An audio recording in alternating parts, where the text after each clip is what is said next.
A new app has been launched to try and help young Australians quit vaping, providing tips, tracking tools and distractions to try and curb cravings. Joining us this afternoon is Emma Gillespie with the Daily Oz and Ben O'Shea from The Nightly. Good afternoon to both of you. But if I can start with you, this was developed by young people, including vapers, who gave up the habit. Do you think this is good, or do you really think it's going to be ineffective with teenagers?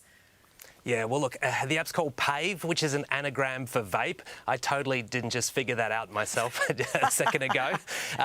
Look, it's like when you download a health app on your phone. You have the best of intentions to track your diet or your exercise or your drinking, perhaps. And it really works for some people who are very committed to doing that thing.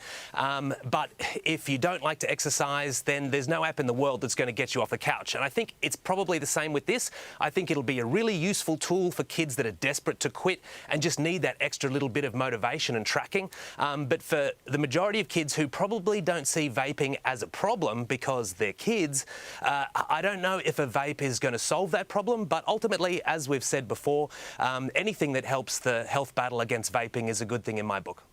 Emma, in regards to vaping, just like we're seeing an increasing number of teenagers getting burnt, this stay safe message is not getting through. Do you think we need an overhaul of adequate, effective health messaging to young teenagers and young children right now, including targeting social media platforms? Yeah, I think there really does need to be a rethink here. But I think what the New South Wales government is trying to achieve here is meet young people where they're at. So we've seen this huge kind of groundswell of regulation, of crackdowns, of, seizures of vapes. But this is the first time that I can think of when we've seen a government really directly kind of trying to speak to young people. We know young people are on their phones, so why not give them an app and see if they will engage with that?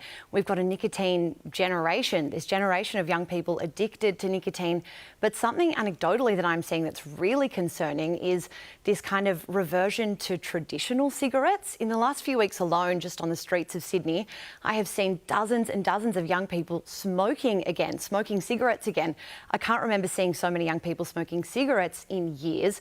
So I think that is something that health authorities, policymakers, health educators really need to be on the front foot of, making sure that we're not just creating this new problem in another way, in another space. But I mean, anything, I suppose, is a start, and that's what the New South Wales government seems to be doing here. Yeah, need a complete overhaul with health messaging, especially targeting young Australians. Now, moving on, rates are being increased by a whopping 87% over a number of years at a council in Sydney. Now, the councillors arguing the hike was to cover the cost blowout from a heritage-listed pool redevelopment. This pool has been incredibly controversial, Ben. I'd love to do a bit of a deep dive on why these costs have blown out so dramatically.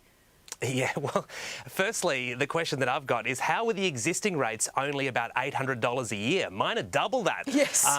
So I think there's a question to be asked about how this local government manages its budget, because that seems a little unsustainable. So I can understand why you might need to increase rates. 87% over a couple of years is an eye-watering increase, though. And when you're asking ratepayers to pay for a swimming pool that many of them might not even use, it does kind of seem like a vanity project. I think the council needs to go back to the drawing board on how they're costing these projects. And if they're needing to raise rates that much, it tells me they maybe haven't costed it out properly in the first place. Emma, cost of living crisis, this is certainly not a good look. There's been a lot of stories recently too about other councils right across the country enjoying, bonding meetings off-site, including a luxurious place in the Blue Mountains. It's not a good look, is it? This is, for the people of North Sydney Council, I'm sure they are so sick to death of this story. It's been going on and on and on for them, while, nationally we might only just be hearing about it now. This increase is exorbitant, and it shouldn't be on the residents of that council to absorb those costs. I'm not sure why the pool was closed in the first place for these renovations if they couldn't afford them. It is a heritage-listed site. Sydney-siders will be so familiar with this iconic pool on that harbour landscape. It would be such a shame to see them throw in the towel on this and potentially sell it to developers, have it turn into apartments. But it I don't know, with heritage properties, it maybe is a conversation that we need to be having with governments, the state government, the federal government. Is there some kind of a heritage fund or trust that they can pitch in and help out? It really should not be on the community. They're already suffering through another summer without this pool. Kids used to learn to swim at that pool for generations. So there's a gap that needs to be filled for those residents, but it should not be on them to pay for it.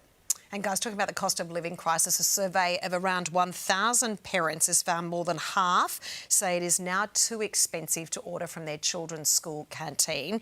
Prices are the highest in Victoria, average meal costing around $8.93. Ben, surely not the disappearance of the school canteen. Yeah, well, tuck shops are under pressure around the country. Back in my day, you could get a pie and a can of Coke for probably less than $5. But at my daughter's school, she can get chicken teriyaki sushi, pulled pork rolls, enchiladas. So canteens have pivoted towards healthier options. There's a cost increase that comes with that.